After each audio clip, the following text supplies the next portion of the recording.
ચકલીને લુપ્ત થતી અટકાવવા વિશ્વ ચકલી દિનની ઉજવણીના ભાગરૂપે પંચમહાલ જિલ્લાના શહેરામાં ગુજરાત વિધાનસભાના ઉપાધ્યક્ષ જેઠાભાઈ ભરવાડ અને શહેરા પરિક્ષેત્ર વન અધિકારી આરવી પટેલ દ્વારા કૃત્રિમ ચકલી ઘરનું વિતરણ કરવામાં આવ્યું હતું। તો આગામી 31 માર્ચ સુધી 3000 થી વધુ ચકલી ઘરનું વિતરણ કરવામાં આવનાર છે। ત્યારે આ કાર્યક્રમમાં શહેરા વન વિભાગના કર્મીઓ સહિત ભાજપના પદાધિકારીઓ અને હોદ્દેદારો પણ ઉપસ્થિત રહ્યા હતા।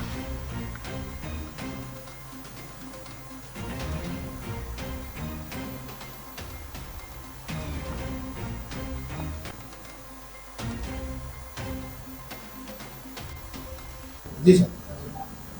20મી માર્ચથી 31 માર્ચ સુધી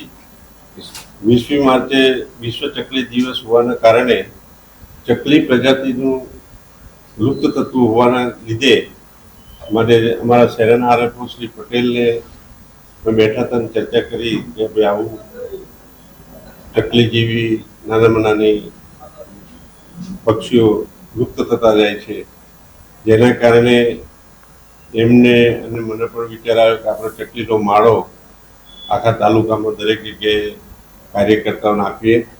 તો પોતાના ઘરે આ માળો લટકાવીને વિશ્વ ચકલી દિવસ નિમિત્તે શહેરા તાલુકામાં વિધાનસભાના ઉપાધ્યક્ષ અને શહેરા વન વિભાગ સાથે રહી 20મી માર્ચથી લઈ 31 માર્ચ સુધી વિનામૂલ્યે ચકલી ઘર, ચકલી માળાઓનું અલગ અલગ ગામડાઓમાં અલગ અલગ વિસ્તારમાં વિતરણ કરવામાં આવે છે। જે ચકલીઓ લુપ્ત થતી ચકલીઓ જે ઝાડોમાં ઝાડ ઓછા થવાના કારણે અને ઘણા બધા પ્રોબ્લેમોથી ચકલીઓ હવે લુપ્ત થયેલી પાછી લાવવા માટે